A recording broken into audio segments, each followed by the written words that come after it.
do I change my camera view? Wait, hold on. Hey, there we go. What's up, guys? What's going on? Can everybody hear? Yeah, everybody hearing everybody good? I hear you guys. Perfect. Yeah? Cool. You hear me? Yep. Yeah, everybody loud. Nice, hell yeah. Well, welcome to the Pogona Experience, guys. Welcome, Travis. We got Josh tonight as well. Our special guest, Travis from Kuhldragons. Thank you for taking some time out of your day. I know we're all pretty busy people, so thank you for spending an hour with us tonight. All right. So, first off, we'll just I'm gonna explain to everybody. Me and Josh have a couple questions we got set up. We're gonna ask Travis. Feel free to ask any questions you guys would like.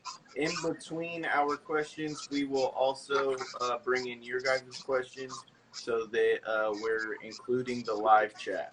So after we get our questions, go kind of back and forth on it, we will answer questions in the live. All right, Travis, you ready? Yes, sir. Josh, you good on your end? Yes, sir. I thought I could move the screens around, get but it rolling.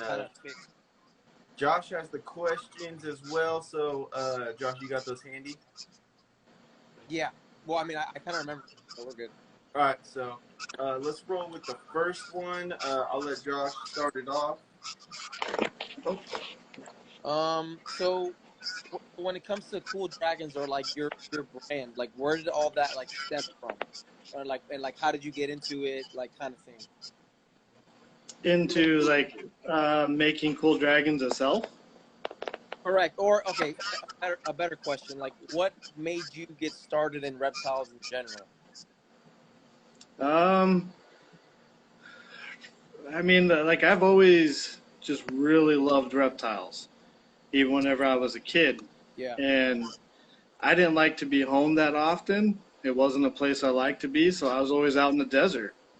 And that's where I found all, my happiness. I was out there looking for all my scales. The geckos, and like around here we had horny toads a lot, and geckos, Gila monsters, rattlesnakes, king snakes. Nice. So that's what I grew up with, was just finding all of them. Hell yeah! So Travis, just from those reptiles, I'm guessing you grew up in Arizona, correct? Yeah. Yeah. Okay, so I grew Yes, up in sir. Arizona as well, and that's all I used to catch: horny toads, Gila monsters, all the cool little creatures. And then like locust season would come every once in a while. I'd get to see like huge swarms of locusts. But yeah, besides that, there wasn't too much else out there. It was just a bunch of cactus. Yeah, basically that's all that's out here. Right now I live in a small town called Red Rock. It's like a dust bowl. It's just flat. There's nothing here. Just a little bit of cactus and some trees. That's awesome. Yeah, we're in Florida. It's the opposite. It's like, I think I always say it's a joke, but like every day we get like 4 seasons, because in the morning it's cool, in the day it's super hot, at night it thunderstorms, and then it goes back to being cold. So like it fluctuates up and down. Where you're at is super dry, I bet, right? Yeah, it's always really dry, except for the monsoons. That's the only time we have any kind of a moisture. Yeah, the random rains for weeks at a time. That's crazy. Yeah. Just get the flash floods. Those are always fun. I remember we would get floaties in the canals, like all the canals, because there's canals all over the place that like traffic all the floodwaters. And I remember as kids, we'd always just get floaties and jump in those and like float down them for a little bit and then swim off to the side and get out. It's probably the sketchiest thing in the world. And if my mom was here, she probably would not be happy about that either. So I got a question for you, Travis. Being from Arizona, what was your first reptile that you actually kept at your house? Was it caught or was it bought, and what was it? Probably my first one would have been a bull snake, and it was caught. Nice. Those are really cool. Yeah. That, and then I had the bull snake and a spiny lizard, which was probably right around the same exact time. Those were my first. Hell yeah. What age were you? Heck, I mean, I'd say probably 10, 12 maybe. Nice. That's cute. I mean, So every second that I got, I was out on my bike out just cruising the desert. yeah. Just road cruising, looking for scales. Mm-hmm. I was Yeah, always making bike jumps in the alleys, and then that's how I would find reptiles. Just cruising through the alleys, digging little ditches, making bike jumps for all the neighborhood kids, and we just come across little lizards, little snakes, and shit here and there. So, do you do reptiles full time, or do you have another job? No, I do have another job. The reptiles is just more of a part-time kind of thing that's just fun to do. I started the actual business to help show my son how to kind of manage money and stuff like that. And my full-time job is actually collision repair, auto body nice. repair and restoration. Nice. My dad actually does that for a company that it's called Service King. I'm sure you're probably not aware of them, but same thing where the car comes in wrecked. There's the body guys, there's the paint guys, and then there's like the guys that audit the car, like just seeing what parts need to be fixed. Is that what you do? Similar to what you do? Yeah. I do everything from the body work to paint work, write estimates or whatever. It's just like a small, like mom and pop shop. Oh, nice. Yeah. So do you guys get the big hailstorms too? Like during monsoon season and stuff, or no? We don't get too many dust storms here. That's kind of more towards like the Phoenix area. We do get a little dusty out here just because it is flat plain, but Phoenix up there, they get a lot like the haboobs, is I believe what they call them. Those are really bad dust storms. No. I mean the hailstorms, like with the really. Oh, hail. Hail, yeah. Yeah, we get hail every once in a while. A couple of years back, we had some really bad hail that was totaling out cars. Yeah, there's it's called Paintless Dent Repair. I'm sure you're aware of those guys too. They make a killing when they have those hailstorms. Literally, one car, instead of being totaled, they can make a few $1,000s on just a hood or a roof or a trunk or whatever. So, yeah, that's definitely a business that I'm trying to get my dad to go towards that way, because he's been a painter since he's been 18. So, and I'm sure you know how much labor intensive it is to mask a car, to to prime a car, to paint a car. It's a lot of work.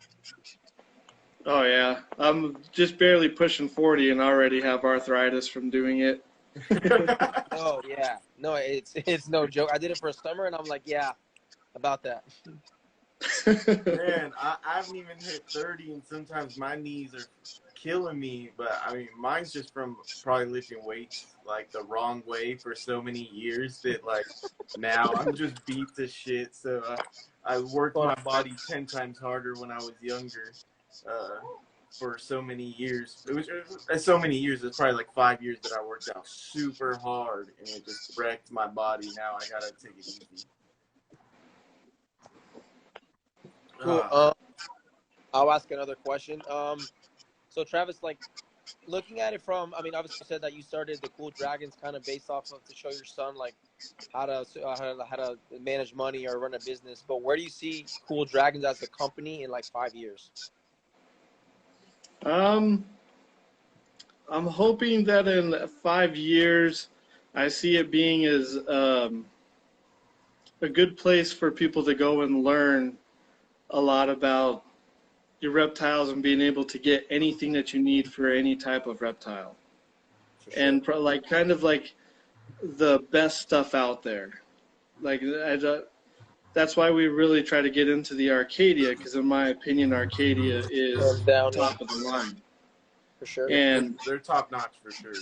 They're top shelf. Yeah, I mean, like, with their foods and everything's just all natural and organic and whatnot. No synthetic stuff put into there, nothing fake.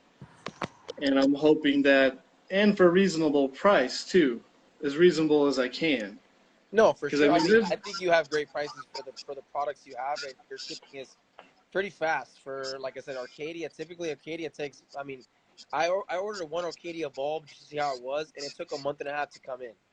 And I think it was like the next week it was at my front door, and I'm like, oh shit, nice. The shitty part is just trying to find a website that has it in stock. To be honest, like they sell out so fast when they do get in stock. Like you can't find consistent equipment. Which I'm sure you yeah. have issues with too, right? Keeping them in stock. Oh yeah, a lot of issues with it, especially with this whole year in the pandemic and borders being closed and whatnot. It's hard to get stuff imported in. Yeah. So that's definitely put a kink in everything too. So how does that work? Do you have to put like an order in and then they import it and that'll take that? How long does that process usually take? After you put an order in, how long does it usually take for them to get you the equipment? When I put an order in, it usually takes about 2 weeks.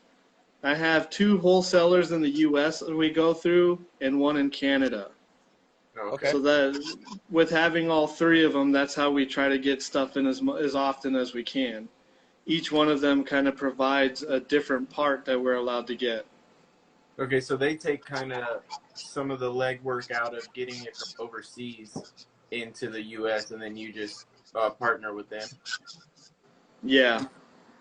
That's cool. That's cool. For sure. Yeah, I never understood how all that stuff worked. I see a lot of people. I just want to say, if any of you guys got questions, go ahead. The live is, we're not going to wait till the end. You know, if you guys got questions for anybody, drop them in the comments. We are going to be watching the comments. I've been keeping a pretty good eye on it. I don't think I see any questions, but if you guys do have any specific questions for Travis, Kuhldragons, or me or Josh, please drop them in the comments. We will be keeping you guys in the video as much as we can. Thank you for all the support. I see a ton of people in there tonight. I'll go on to the next question I got for you, though. So I usually try to figure out where people go with their dragons, like what they're into. Josh is super into the genetic stripe stuff. I'm super into the colored whiplet stuff. What is your favorite morph or genetic that you either have now or that you would like to work with? Just like which one do you see in the market that you like the most right now? Regardless of I price, personally like your favorite. My personal favorite is translucent. I love the translucent gene and what it does to colors and whatnot. It's hands down my favorite out of all of them. Nice. So anything that has that.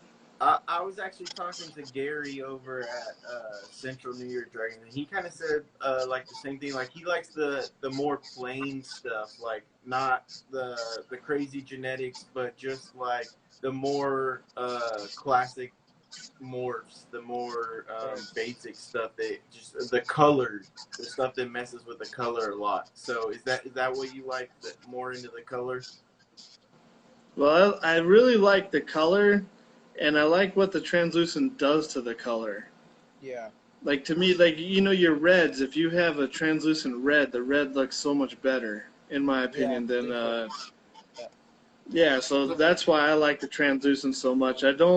Zeros are kind of on my lower end of it, just because there's nothing there. Yeah. As far as color goes. Everything. Yeah, it's like a blank piece of paper. So I mean, and then the whiplets, I do really like the high color ones. Those are awesome too. So Renegade Reptiles has a question. How do I get ZooMed wholesale order for my shop? Do you know how to reach out to people? I know you only have Arcadia right now, but like, do you know how he would take those steps to reach out to ZooMed? I do not, because I don't have anything through ZooMed. But usually, if you go to their websites, somewhere on there they'll have an area where you can contact for wholesale information, and then they'll have like a rep contact you, and then you can go from there on what your game plan is, and they'll get you set up. Nice. Oh, So go if you're that looking for makes a sense. wholesale, go Like a check out little their wholesaler, website. like a tab for them. Yeah, sometimes it's hidden down at the bottom, or you can even just do like contact us and explain what you're looking for, and they'll have somebody contact you back. Cool. Oh yeah. So if you're looking for wholesale guys of anything, make sure you reach out to their websites. Check out the. It's probably going to be at the bottom by like their newsletter stuff, or Yeah. the contact me, that type of stuff. Go check down there, and if not, just email them and see if you can reach out to them personally. Hey, we got a really good question that just came in. The question is: there was a post going around about trans to trans breeding. May you speak on that? Your opinion on the on line breeding. So we'll go from Travis and then to you, Jeremiah, and then I'll answer last. Cool. What do you I think about that, mean, Trav? so I've never personally done any kind of trans to trans breeding, and most everything that I hear is not very good. That even if you have eggs that hatch and your babies seem healthy, a year from then they're not all that healthy and they have a lot of neuro issues. So for me, I don't think I'm ever going to venture into the whole trans on trans pairing, because if there's been that, that kind of problems, I don't want to deal with that, and I don't think any animal should have to deal with that either. For sure. Yeah, so I've personally never done a trans to trans. I've been curious about translucent to het for translucent, just personally, for like babies if I kept them myself, for certain colors. I would never do a visual to a visual just because, like, literally, there's so many people that have put out what has happened that I don't touch that project. I already know what the outcome is going to be. That's not something I really need to touch on anymore than everybody else has in the industry. I have seen other people successfully do visual to het. And in the future, if I ever did that, I would keep all those babies. Those would not hit the market. Obviously, everybody knows that buys from Redzone Reptiles. We do show you the parents, and we tell you, even if they're a 66% het whiplets and we were only breeding, two hypo het trans to each other, I'm still going to tell you about that het hypo possibility being in there, just so you know what genetics you could be messing with if you do end up breeding that to a whiplet or something down the line. There's that possibility. So I wouldn't say no to a trans to het, but no, hell no to a visual to a visual. Too many people have already done that, and everyone knows what happens. You get a lot of neurological issues. You get the shakes and the tremors, and like that's just not something that Stunted growth. having that knowledge already, I wouldn't want to put those animals through that. No, and I've heard a lot that a translucent dragon already has issues with absorbing calcium as it is. So I would imagine if you are doing visual to visual, the chances are even higher that it's going to have problems, which will lead into a lot of neurological issues too. Yeah, so Yeah, I mean, so my take on it is like, so anything that I do, anything that I touch, I always try to do it the right way, and sometimes the right way is the long way. And I feel like a lot of these breeders that are coming in are going straight for the top, and they want to have all these, high-end dragons, and and I've seen multiple people defending trans to trans because, hey, look, all my babies hatched. And I'm like, okay, cool. Let me see what they weigh at 8 weeks, and let me see what they weigh at a year old, and how they do. You know what I mean? And a lot of the times, people can't answer that year question because a lot of them don't make it to the year, let alone to the 8-week point. So for me, trans on trans is the same thing as silkies. Like I just not interested in it whatsoever. Like some people do it. I won't support you if you do it, and that's just something that we're not on board with. And then when it also comes to just like the overall health of the animal, people don't really care about that anymore. If they can get $500 for a dragon, it's and it's walking and eating, then it's perfectly fine to sell. And anybody that has talked to me or even met me knows that when it comes to that, like health is number one priority for anything that I touch, whether it's gliders, Frenchies, or dragons. So it's just it's just kind of annoying when, you know, people are kind of watering down the hobby with like shitty dragons for higher prices, because then now, you know, Travis's and Jeremiah's and our dragons that are done the right way, bred the right way, and we have a good price. Now they're kind of getting pushed to the bottom because they can get a more colorful dragon or a better looking dragon for a better price because of people that are rushing to the top. So that's my 2 cents on it. I think it's bullshit. Yeah. Bro, sorry to interrupt. My freaking, you know how my female is in the tote, my female tegu's in the tote mermaiding? Yeah. She's literally pushing all the totes up above her right now, like trying to get out. Like, give me like 2 Is she seconds. waking up already? I'm gonna pull this monster out. She's obviously waking up. But yeah, so you guys who are there, don't ever do a visual to a visual. The only visual morph you should be doing is hypo to hypo. Anything else, surely stay away from. Even dunner to dunner. There hasn't been a lot of people that I've seen doing it, but there has been, and the people that have done it, I've seen in forums, they're still having some neurological issues, some problems down the line. And it's hereditary, so that's not something that you want to breed. That's not something you want in your breeding collection to pass on to the babies. So just keep it head to head.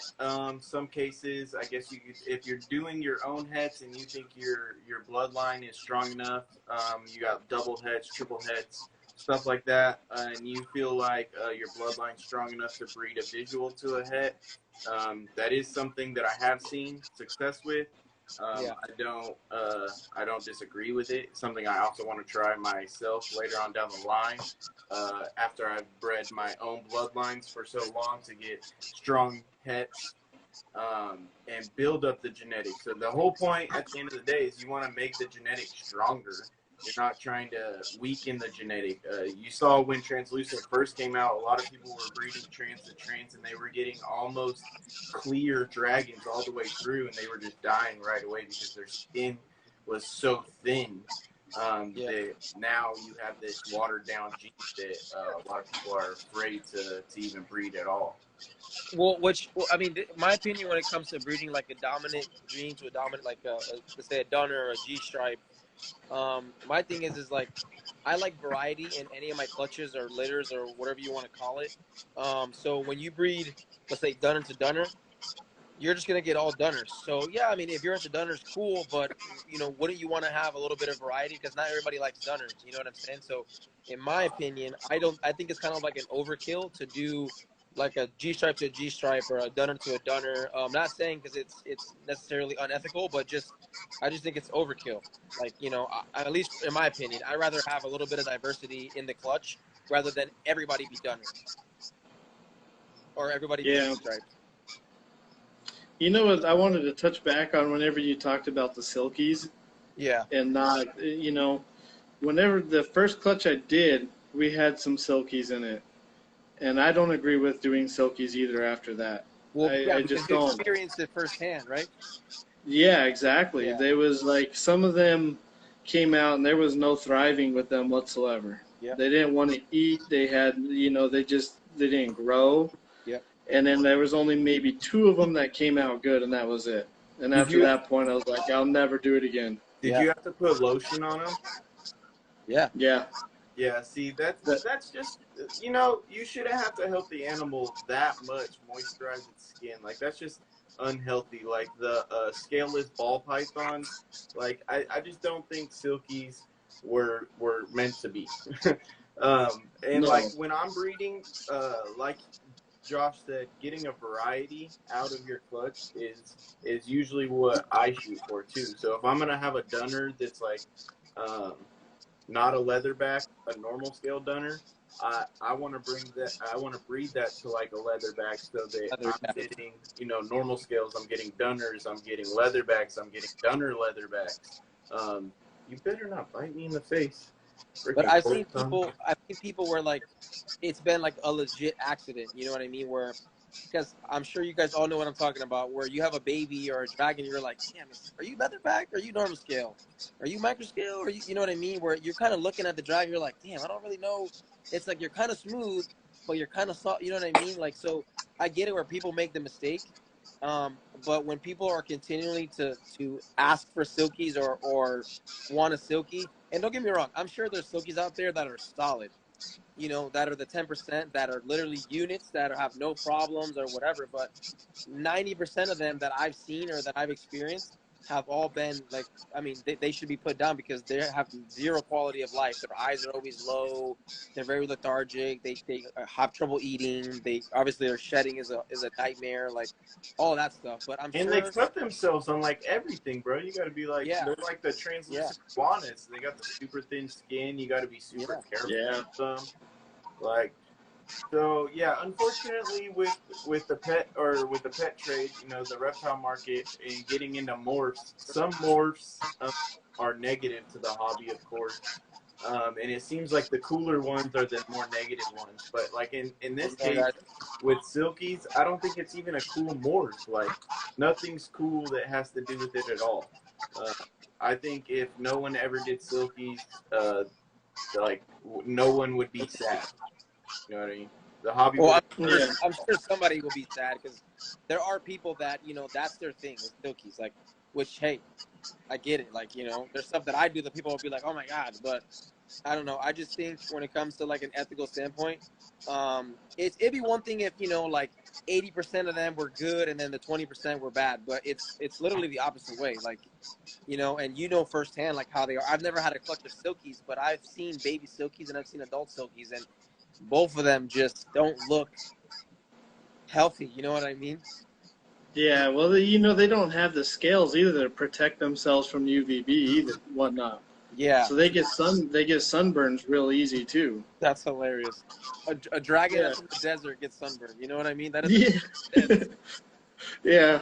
And then the stuck shed too. Like you get a little piece of stuck shed around their toe or their tail, and you know that ends up with a missing tail or missing toe. Yep. Yeah, same for the dog industry for sure. All right, guys, we got one more question right here. I'll let Travis hit on it first, and then we'll kind of just do the same rotation. Did you guys have a rough start to breeding? And if so, do you have any suggestions on avoiding or at least making it easier? My suggestion would definitely just be research. Do Yeah. a lot of research and a lot of reading and be completely prepared. Have your incubator already ready whenever you're going to do it. Have everything that you may possibly need. And then also, you know, talk to other breeders. I mean, don't bug a lot of breeders, you know, because it's whenever you're getting 110 questions a day, it's hard to deal with.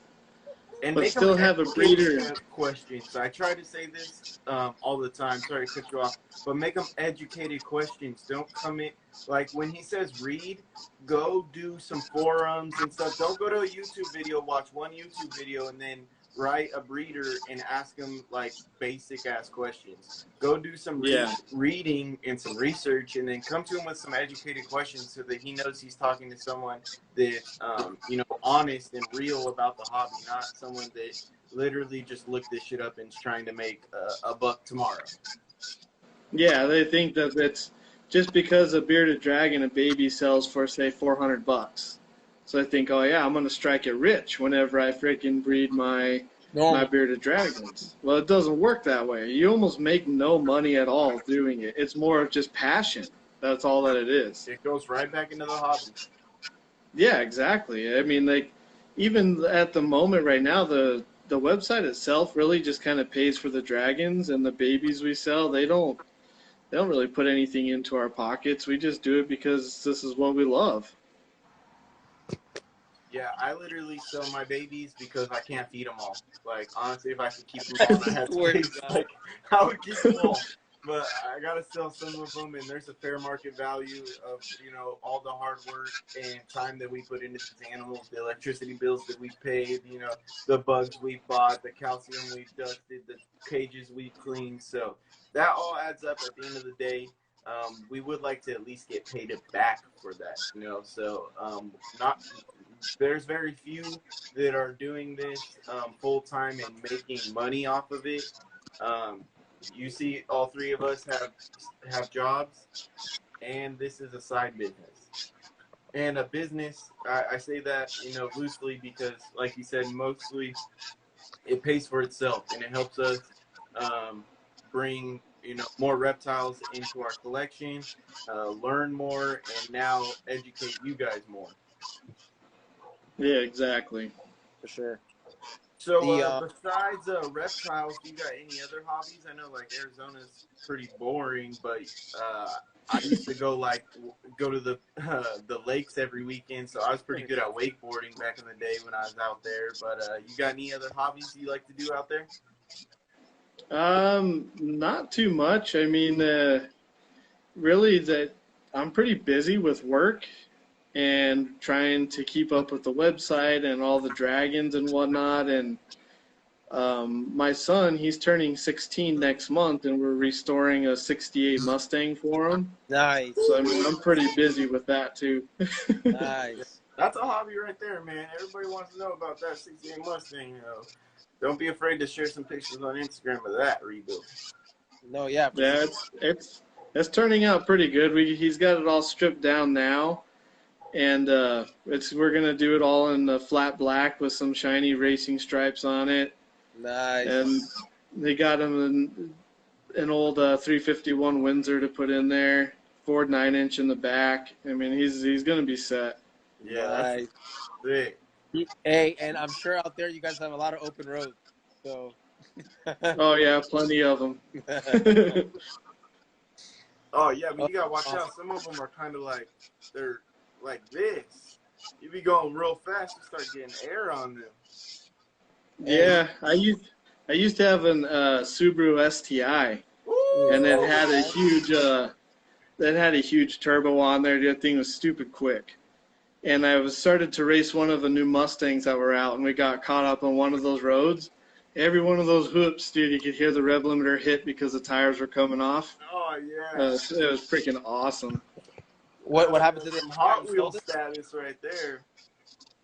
Yeah. SDI? Yeah, I sold it. It was a fun car. That's all that it was. Yep. Yeah, it was not I definitely have some speeding tickets. I'd be in so much trouble. Like my motorcycle, I'm about to put that back in the shop. I drive a Dodge Avenger right now, so it's not too quick, but it's quick enough to get me to work. It's a great commuting car. But once I get my bike, I cannot wait to feel some speed again. I'll kill myself. I'm terrible with it. Speeding tickets, here they come. My like mess around car right now is a 2003 Dodge Ram with the Cummins in it. Oh. And yeah, I got trouble with that too. It's got like an 80mm turbo on it, 100 horsepower injectors, tuned by fire pump diesel. The thing's nasty. I get in trouble in that thing. Forget that. I get in trouble in that thing. And you know what? What I would love to have is the SRT, the Cherokee. My cousin had one. Yeah, the Dodge Cherokee, the SRT10. That's like the coolest mom car ever. Even if I turn it on and you're like, holy shit. Yeah. Or it's the Durango, the SRT10 Durango, because but I got hella kids. I would go with the SRT, the Cherokee over the Durango all day. Yeah, but I don't think the Cherokee's got third row, bro. I got kids. Remember, I'm a family man. Oh yeah, you're right. Hey, I need that third row in the Durango. Bro.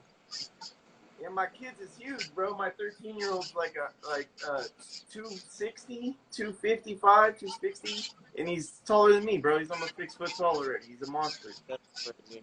Jeez. You guys got me all.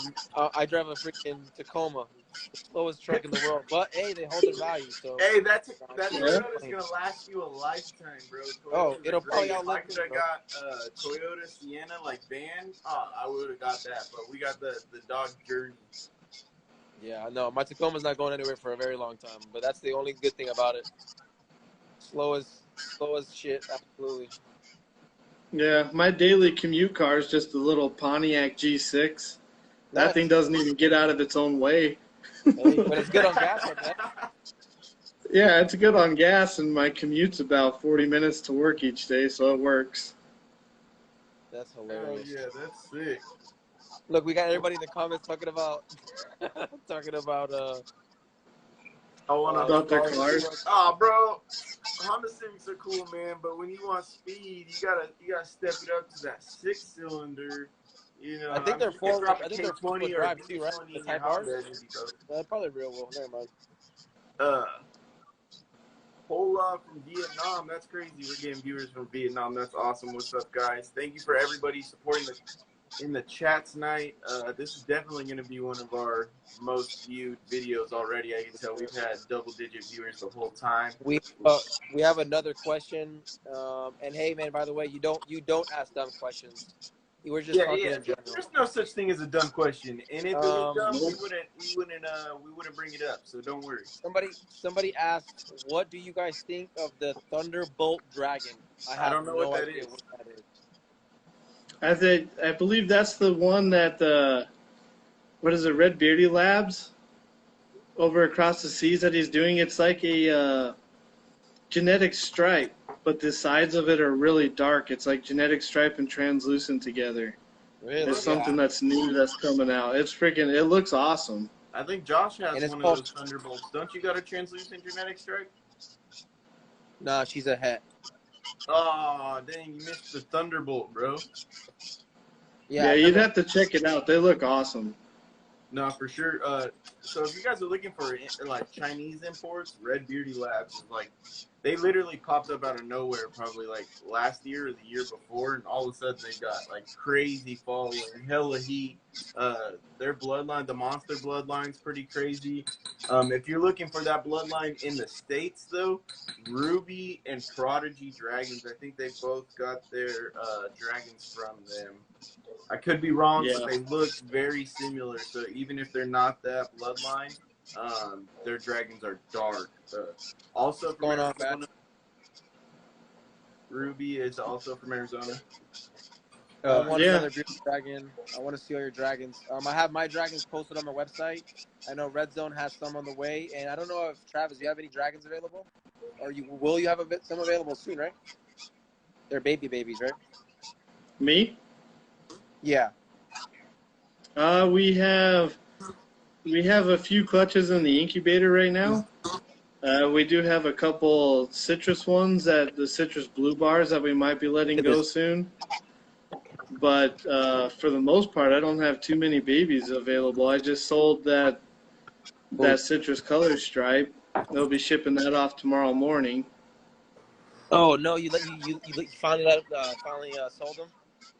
Yeah, one of them. I still have the one holdback that we're gonna keep.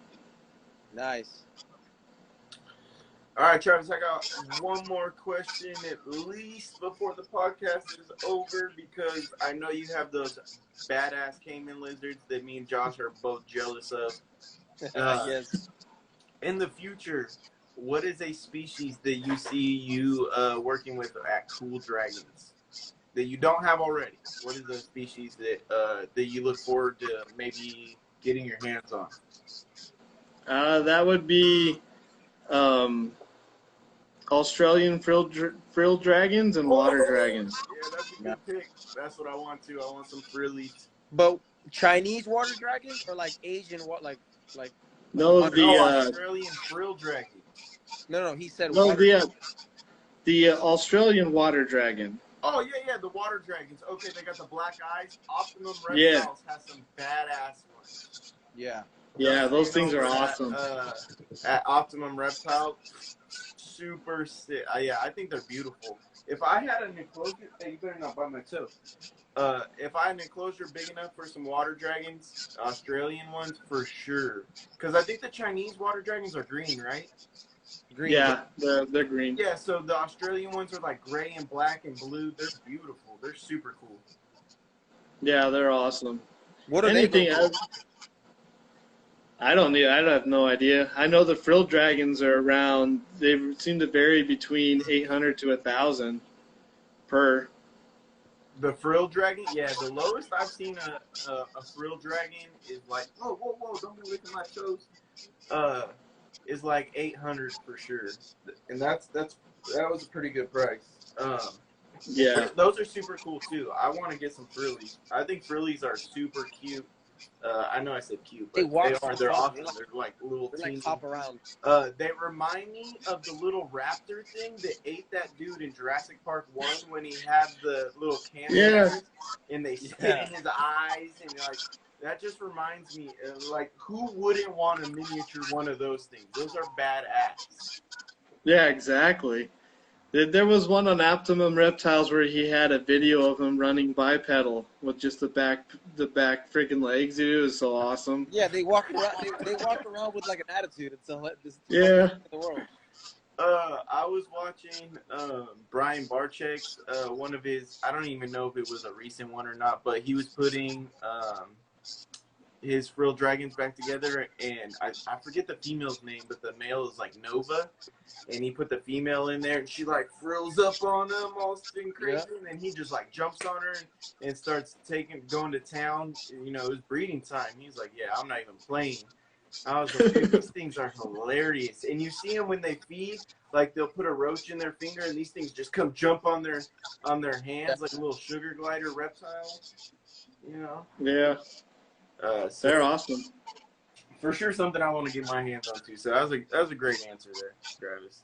I totally agree with you. Both of those, frillies and the Australian water dragons, those are super dope. How are the caiman lizards though? Your opinion on them overall as just like owning them?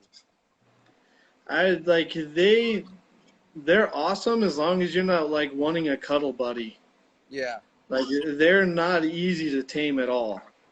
You may think like one day they're starting to warm up to you, and then the next day you come home and they want absolutely nothing to do with you at all. Nothing, yeah. And I mean, I know that they will get, as they get older and bigger, you know, they'll get more confidence in themselves and they won't be so skittish. Yeah. But I mean, as right now, like sometimes I'll stick my hand in there and I don't care. Other times I will, and I just want to bite the hell out of it. So it's. That sounds like my Nile monitor. How old are they now? Because you've had them for a few months now, right? Yeah, I've had them for a bit. I don't know exactly how old they are. We actually only have one left. We did get rid of the other two. Okay. We kept the female, and then next season when they start coming around, we'll grab a male. Nice. And by the time that male's old enough, the female will be old enough too. Nice. See, right there. That was big game right there, guys. For everybody following, he just dropped some heat-ass knowledge on you, and you guys probably just let it all go out in one ear and out the other, okay? He said he bought the female a year before he bought his male that he wants to breed. So that way, when that year comes up on the male and he's ready to breed, the female will be about 18 months old to 2 years old, and she will be ready to breed. That's the way you need to do it, you guys. Okay?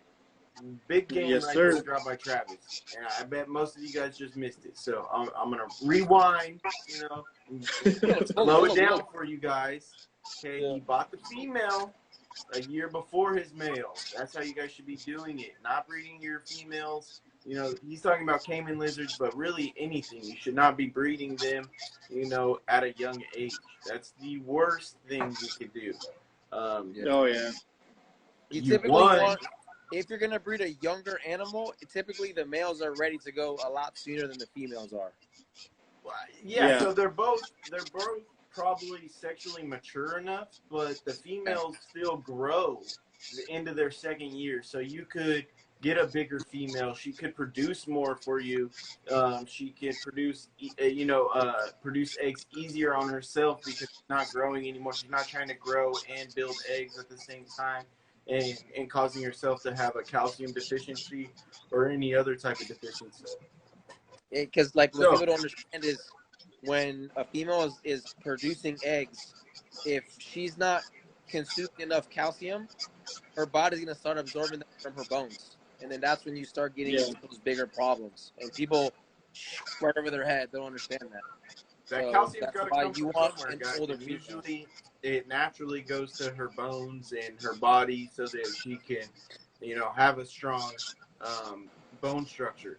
Now, when you start making eggs, she needs calcium to make those eggs too. And if you're not giving her enough supplements, that calcium that normally would be going to the rest of her body is going to go to the eggs to try to reproduce. It's just a maternal instinct. She can't control it. She can't not give the eggs calcium and then just shoot out a bunch of eggs that are, crap eggs. It doesn't work like that, unfortunately. And you can see when eggs aren't fully calcified because they'll have like little windows on them, which sometimes it happens no matter how much calcium you give. But a lot of the time, sometimes they push out 30 eggs. You can't help that. I mean, when you get a fat clutch. No, that's what I'm saying. Yeah, but most of the time, when they're all bad like that, then typically is when you can tell that they've had lower doses of calcium in their diet. Yeah. Yeah, most of like whenever our females are gravid, they get their multivitamins, their calciums, shed support. I give them everything. Yep. On almost a daily basis. That way I know that they're always stocked up on all their vitamins. And they get to eat their fill for whatever however much they want on greens and insects. So I don't know if it's controversial. I don't tell a lot of people to do this, but I do it. I feed my females day-old to 2-day-old pinky. Yeah. As well as feeding them lots of calcium during the breeding season. Not maybe like one every other week, just because that full body prey has the bones in it. It has calcium in it. I'm assuming their body breaks all of that down and takes nutrients from the entire that full body kill. So along with Beardy Bar, I use Beardy Buffet. I call it Beardy Bar because it comes out like I was gonna say, what the hell is that? The Beardy Buffet and the Grub Pie, I use that a lot and mix in calcium during the breeding season because that's another way that I can get a lot of calcium into them without dehydrating them because it's so moist already. So those are my two ways. I don't know. A lot of people say, they don't feed pinkies at all, that it's not good for them. I don't think it's a bad thing, but don't power feed them pinkies all the time. No, the pinkies have a lot of fat in them. You start just trying to power feed, that's just going to give you an overweight dragon that has an overworking liver, is all that's going to do. And I've seen some dragons like 10 months old that are huge. They're so bloated. And I'm like, what are you feeding your dragon? I can't even get my dragons to look like that if I wanted to. So what are you feeding your dragon? It's seriously. And we do use pinky mice too. Every once in a while, we'll give them all their treats. I mean, the pinky mice have their proteins in them. They do have their calciums, other vitamins. That's a natural source of like a little bit of D3. So, I mean, it's just a little boost that you can give to them. A little snack that works well. But it's, like you said, it's got to be a pink. You don't want it to be old because then the bones start getting too hard. That and the fur, they're not used to breaking down fur like that, and you'll get an impacted female if you start feeding like hoppers or something bigger like that. You really want to stay away from anything with fur on it. Yeah. The and also when Jeremiah was talking about Beardy Buffet or Beardy Bar, Travis also sells that on his website. I'm not sure if you have any more of those bigger containers. I need one because I'm running low on mine. But yeah, great prices on those, and especially if you have a lot of dragons, buying the 4.5. Is that what it is? 4.5. The big container. The big container. Oh yeah. What is it? It's 4.4 pounds. Yeah, plenty. That's a big one. Yeah, it's definitely worth every dollar. Yeah. Yeah, for sure. And we don't have any of that right now. We'll be ordering some of the big tubs beginning of next month. Cool. I'll definitely buy one. We started stocking, more of the Arcadia stuff. It's like we have their full line of Whole Foods now too. Yeah, I saw that. I wanted to ask you, like, have you tried any of those bugs? Because like, you sent me some. I think when I ordered from you, sent me like a sample pack of grasshoppers or something. Yeah. Mine killed so them. I sent those off to the Beardies. They love that. But They look super moist. Like I didn't even know Arcadia had that. Usually the ones you see in the stores are like dehydrated. Well, so those bugs, those are actually Pro Bug. That's not Arcadia. And those are, believe all they do is they just vacuum seal them. Huh. And that's why there's still all the water and stuff in there and they remain moist. Okay. So like the Arcadia foods we have are more like the Repashy stuff. So they're more of a gel. Okay. But they have all just natural ingredients in them. Like you read the ingredients and it's just simple like a papaya. You know, it's just all natural. There's nothing, no preservatives added to it, no unnecessary gels added to it. It's just really clean food. Definitely And then with the try bugs, that out. yeah, we have that. As far as I know, we are the only ones in the U.S. that have that available. Wow, look at that. Better plug than that, guys. You just got hooked up. The only person in the U.S. with this product. So is that definitely go check out Kuhldragons? Is that LaGuardia you're talking about? No, that's the Arcadia Earth Pro stuff. So that's separate from LaGuardia, or however you pronounce it. Yeah, that's separate from Lugardi. It's Arcadia's Whole Foods. So it's kind of like the Repashy where you come into a bag, it's all dried, and then you mix it with warm water. It doesn't turn into a complete gel like a Repashy bar does. Yeah. But it does get pretty gel to where you can roll it up into a ball. Oh, okay. Okay, that's cool. Yeah. Yeah, but it's really good stuff. Pick up a sample pack for the LaGuardia because I see people love the LaGuardia stuff, but I'm like an old school kind of guy. Like if Repashy's works for my dragons, like I kind of stick with it, but I wouldn't mind branching off into the LaGuardia or into the Arcadia stuff. So, Josh, like I told you, Lugardi's out of actually Sacramento, so they're literally like an hour and a half away from me. Super cool people. They stock all the pet stores like around me. I got a ton of their stuff. I feed my tortoise the Lugardi tortoise food. I got I use their stuff to feed my springtails, to feed my isopods. I don't know. I got the mite spray. Like I got a bunch of stuff that's Lugardi. They do it proper. Everything they put out is good. And at least if you ask me, like it's good quality. It's the same quality of anything else you're gonna find on the market, and it's a little bit cheaper. So that's super cool. They bring affordable. I don't want to say cheap. They bring affordable stuff, for your reptiles. Someone said Sapphire Dragon says that his dragons or their dragons love that stuff. That it all has great ingredients. I'm assuming he's talking about what we were talking about. Yeah, he's talking about the Arcadia Insecta Gold. He had got a bag of that as soon as we got it in stock. So we have the Insecta Gold, which is for like your bearded dragons and any other type of reptile like that. We have Omni Gold, which is more for monitors because it has more like the egg base in it. Nice. And then we also have Gecko Diet. It's Sticky Foot Gold. Yeah, I see. And then we have, what's that? What was the Earth Pro? Is that a calcium?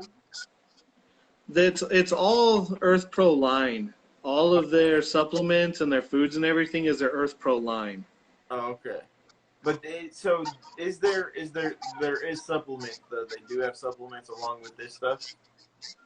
Yeah, they have a full line of supplements. We have multivitamins. We have calcium with magnesium. We have shed support vitamins. A revitalized D3 multivitamin through Arcadia. And we have for the supplements, we have 2 shipments coming in. I believe one is here today, and the second one will be here tomorrow. Nice. So we should be completely stocked on that. And then we also have more of the Arcadia food coming in, too. Nice. And hopefully Arcadia bulbs, right? Yeah, and Arcadia, as soon as the Arcadia bulbs land in the U.S., man, I'll have an order in. I'm just waiting. Cool. You know, I'll be ready. I should be ready Friday, so I'll get in touch with you about that. Okay, sounds good. So the packs of like the insects and stuff, that's by Earth Pro too? No, that is from Pro Bugs, Pro Bugs. and that's we get those through Rapashi. All right. So and what do you have available in those? 'Cause I didn't even know anything about that, and a lot of people like Josh can't get dubia, and I noticed that there was dubia. You can get dead dubia though, right? Like it's only if it's live, Josh. It's illegal. Yeah, we can't get anything. I'm sure people in Florida have dubia, but legally we can't get dubia if they're alive. But they do sell dubia roaches like the pro bugs. The pro bugs like the dried up ones or however they are. So Yeah, we have the bulk bags now.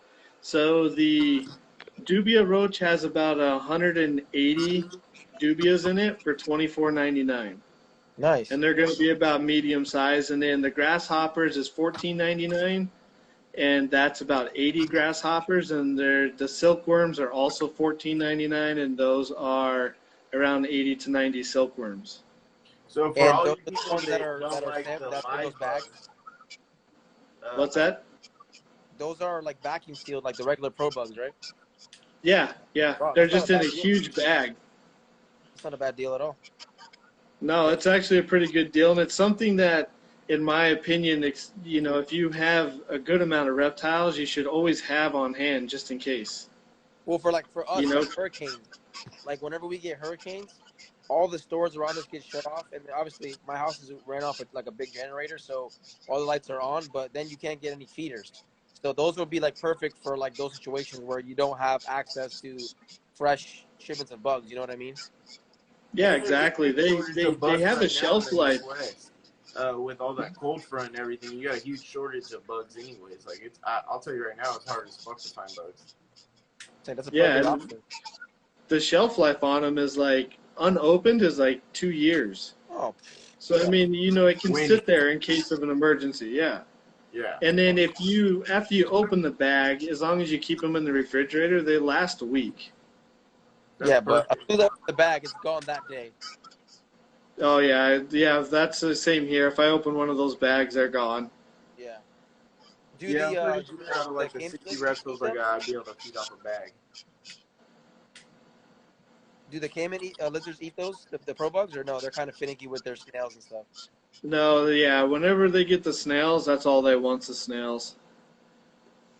So is that all they eat? Will that all they pretty much eat for you? Yeah, I mean, if I mix stuff in with the snails, they'll eat that, but it has to smell like a snail, or else they won't eat it. So you have to make ground snail S-card go for them every time? Yeah, so they will eat I don't have to grind it up. The reason why I grind it up is because then I can sneak in all their vitamins, or I can sneak in other proteins, and they won't notice and they eat it. Oh, okay. That's hilarious. Because I was like, dude, that's a hassle. They're like the reptile monkey. You know what I mean? That's a pain in the butt. They do take a lot of work. The water needs cleaned every day, every other day. I even have like a filter in there and a UV sterilizer to try to help kill any kind of like bacteria or algae in the mold, or in the water, And you still have to clean it at least once every 2 days. That's ridiculous. They're worse than gliders. Yeah, because they sit in the water so much that, it'll start getting too much bacteria in there, and then they can get a respiratory infection way fast. That's ridiculous. Yeah. There's some lizards, but I feel like that's for somebody that is super dedicated to them or has just those one animal. Because I've seen crazy setups for those, but again, they've only have that one lizard. You know what I mean? Because I don't have enough time to support one of those guys. At least not right now. My wife on the same page with that one. I'd be like, hey, you gotta take care of this thing while I'm at work. Keep all eyes on the caiman. Don't let it do nothing. Yeah, right. If it shits, you clean that water. You clean that water right away. Yeah, they foul the water quick. The person we get them from, he changes the water twice every day. Holy shit! And how big is the tank you have them in? Like the tub? Right now, our tub here holds 6 gallons of water. in a 4x2x2 enclosure, but we're getting ready to upgrade to a 150-gallon tub of water, and then we're gonna do like a 6x6x4. Like a what do they call those? Where it's like half land on top and then all water on the bottom. What are they called? Yeah, close to that. Yeah, Nice. Like an aquascape? Paldarinium or something. Yeah, Yeah, Paludarium. That's what it is. There you go. The Paludarium. Yeah, dude. So if you go on YouTube actually and check out some Paludariums, they got some super sick ones for caiman lizards. And if you listen to like the whole video, the guys literally always say like the caiman lizards are so dirty, they tear up the filters, they're just a mess. Yeah. So, you know, there's someone, I think it's Yankees Dragons on Instagram. They have a freaking awesome caiman lizard setup. We had just found them a couple days ago. And they have the tamest caiman lizard I've ever seen. It even lets them like open his mouth so they can check the health of their teeth and whatnot. I've never seen a caiman like that. I bet you he's got bit a bunch of times though to get to that point. I don't got any lizard that'll let me do that. I don't got to bit nothing. As soon Not as even I my dragons start will their mouth, I'm getting bit.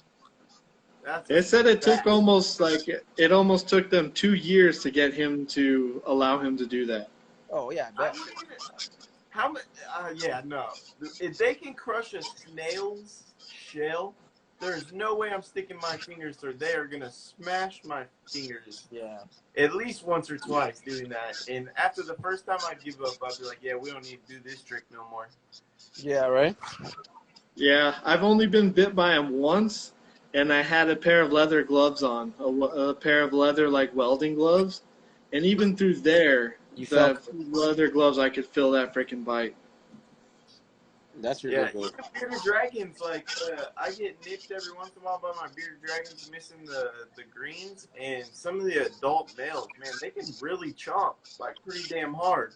My Ackie monitor doesn't even bite that hard anymore. I feel like it's intentional now. They put a little extra on it when they get a hold of me. Especially during breeding. You should have fed me an hour ago, asshole. What are you waiting so long for?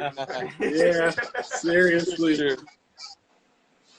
I think we're wrapping up, right? Yeah. Yep, it's 7:05. We're gonna wrap this project up. Thank you so much, Travis, for tapping in tonight with us on the Pogona Experience. It was great having you in. Thanks for having me, man. So we will be doing this every other week, you guys. Me and Josh will be bringing in a guest every other week. This is our first one. I hope you guys enjoyed it. It was a great outcome. We had a ton of people. I enjoyed it. I know that. It was a great time talking to you, Travis. You too. All right, Josh, I'll let you send us out of here this time. Yes, sir. Again, I'm sure we'll have Travis on again, and I appreciate you guys for watching and being super active in the chats tonight. Probably over, 50 comments, something like that. So we appreciate it. And, they're killing it. We'll see you guys next Monday. Thanks, Travis. Yep, thanks. See you guys. Have a good night, everybody.